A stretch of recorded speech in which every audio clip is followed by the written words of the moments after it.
E aqui, já de início, senhor presidente, cumprimento os demais, em nome do presidente e os demais da mesa e todos da plateia. E um tema bastante importante, que é o surgimento e existência da Constituição Federal de 88. Uma Constituição que nasceu a partir de um momento conturbado, de um momento de exceção, assim os chamam, ou a população chama, um momento difícil que trouxe algo diverso, trouxe cidadania, trouxe segurança jurídica, trouxe um momento mais de paz. Mas qual é a nossa posição dentro da Constituição Federal enquanto militares? Será que estamos lá dentro do texto constitucional da mesma forma que estão os demais cidadãos brasileiros? Será que estamos? É verdade que não. Então, perpassando pelos dispositivos constitucionais, entendemos lá pelo artigo 1º, onde fala da dignidade da pessoa humana, né, e essa dignidade às vezes não chegam para nós militares no Brasil inteiro. O bandido ou a pessoa, o contraventor, a pessoa que pratica o crime, ele tem mais direitos do que às vezes nós, né? Em que pese a gente está ali com a responsabilidade de fazer a segurança pública e não temos todos os direitos que os demais cidadãos têm.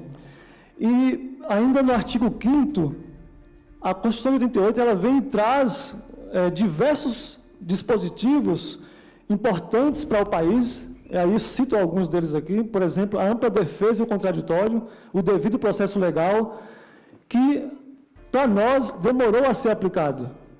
E eu faço uma breve atenção sobre esse dispositivo, a ampla defesa e o contraditório, porque no caso dos policiais e bombeiros do Distrito Federal, que utilizamos a legislação não nossa, legislação, eu vou chamar alienígena, né, porque usamos a legislação das Forças Armadas, o RDE, e lá só passamos a ter o direito constitucional da ampla defesa e contraditório a partir de 2002, ou seja, passamos 14 anos para absorver esse direito dentro da Constituição, que é a ampla defesa e contraditório.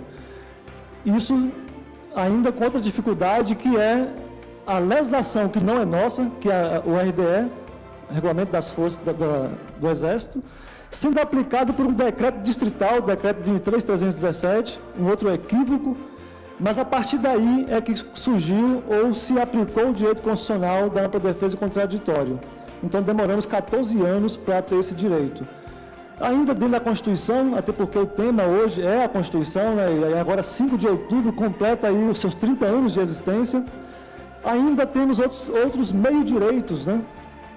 Podemos olhar, por exemplo, lá da responsabilidade da segurança pública ou do dever do Estado sobre segurança pública.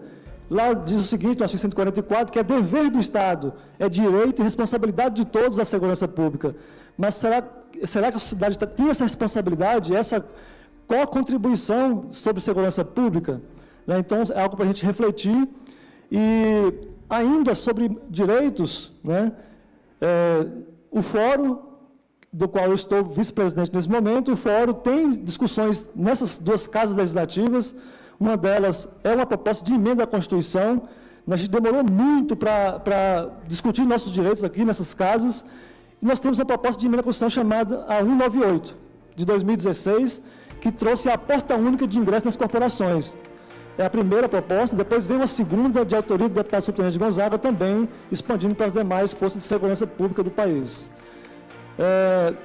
Também, ainda olhando para o artigo 42, que refere a nós, que nós somos militares, nós não somos servidores públicos, somos militares diferentes, a Constituição nos trouxe essa diferença, e o artigo 42 remeteu ao artigo 142, e lá também tem outro meio-direito, por exemplo, o direito de não filiar partido político. Quando a gente fala que a gente está num local que é um local político, e nós não temos aqui a oportunidade, como os demais cidadãos têm, de aqui ocupar espaços aqui com as mesmas garantias constitucionais.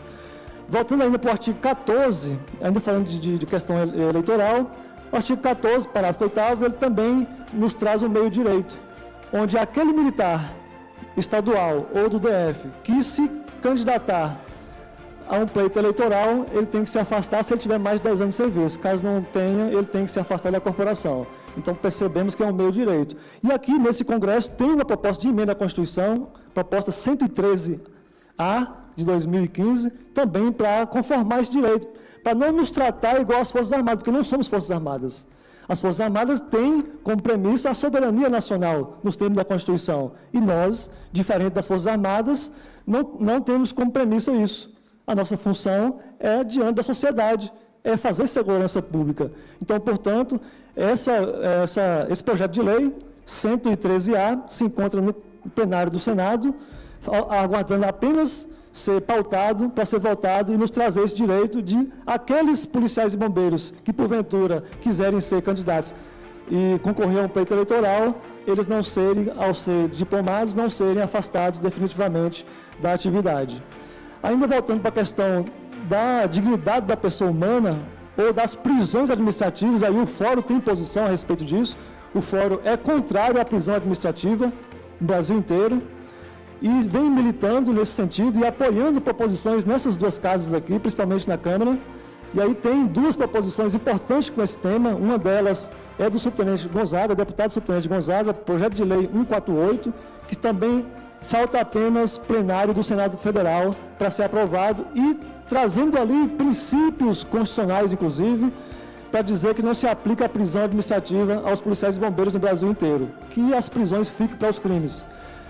Na mesma linha, tem um outro projeto de lei, 3181, do deputado Alberto Fraga, também nessa linha de afastar a prisão administrativa, onde o PLC 148, do deputado subtenente Gonzaga, vem e diz, no espaço de um ano, o Estado que não tenha, melhor, apenas Minas Gerais não tem a prisão administrativa hoje no Brasil. Então, os demais estados terão um prazo de um ano para preparar uma legislação e consolidar essa legislação, no caso dos estados, uma lei estadual, para que não tenha ali a prisão administrativa. No caso do DF, deve ser uma lei federal, e assim vem a proposição do deputado Alberto Fraga, para afastar essa prisão. Hoje ela está na CCJ, aguardando, e é em caráter conclusivo, ou seja, ela não vai passar a plenário.